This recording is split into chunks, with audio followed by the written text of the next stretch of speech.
Halo Bapak Ibu semua, jumpa lagi dengan saya Dr. Ivan untuk membahas deteksi dini autis pada anak usia 18 sampai 36 bulan. Indikator yang akan kita bahas kali ini adalah apakah anak Anda membuat gerakan jari yang tidak biasa di dekat wajahnya. Perilaku seperti ini adalah salah satu bentuk dari self-stimulatory atau biasa disebut dengan stimming yang kerap terlihat pada anak dengan gangguan spektrum autis. Stimming ditandai dengan adanya perilaku repetitif atau berulang dalam menggerakkan badan, menggerakkan benda, atau mengeluarkan suara-suara dan kata-kata. Di mana perilaku ini sengaja dilakukan untuk memberikan stimulus atau rangsangan tertentu pada bagian dari indera yang membutuhkan stimulus. Terkadang orang yang tidak memiliki gangguan spektrum autis juga bisa melakukan stimming. Namun perilaku yang ditampilkan masih dianggap wajar dan bisa ditoleransi oleh orang sekitarnya. Misalnya refleks menggoyang-goyangkan kaki,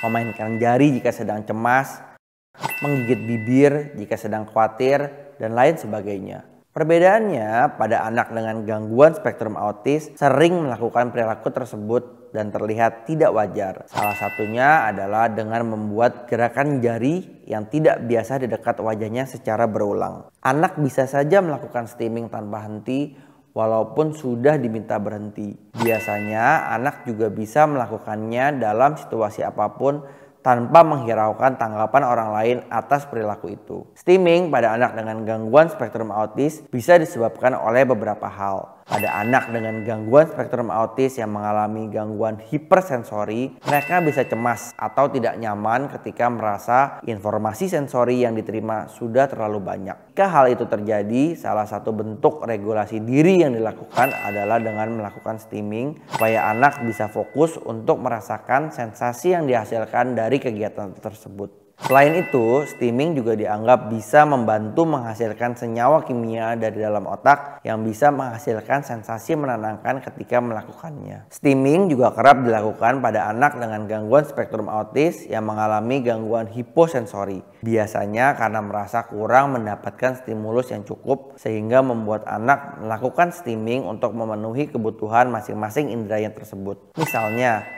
anak melakukan visual stimming karena ingin melihat pergerakan dari menjentikkan jari secara berulang di depan wajahnya. Anak melakukan auditory stimming karena ingin mendengar suara jentikan jari di dekat telinganya. Anak melakukan tactile stimming karena ingin merasakan tekstur tertentu dengan mengusap-usapkan indera perabanya. Anak melakukan vestibular stimming dengan melompat, berputar, atau melakukan kegiatan yang berkaitan dengan keseimbangan. Anak melakukan stimming dengan indera perasanya dengan menjilat sesuatu yang bukan makanan atau memasukkan benda ke dalam mulut walaupun sudah bukan lagi masanya anak untuk memasukkan benda ke dalam mulut. Dengan adanya penjelasan tadi, maka diharapkan Bapak Ibu bisa lebih peka untuk mengamati kebiasaan-kebiasaan yang terlihat pada aktivitas anak sehari-hari. Jika Bapak Ibu merasa anak sering melakukan gerakan menjentikkan jari depan wajahnya atau melakukan gerakan-gerakan lain yang tidak semestinya, maka hal ini sudah dapat menjadi tanda atau indikasi adanya hal yang tidak wajar dalam perkembangan anak.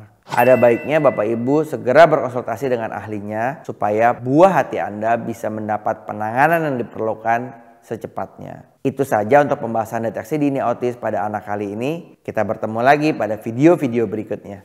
Sampai jumpa.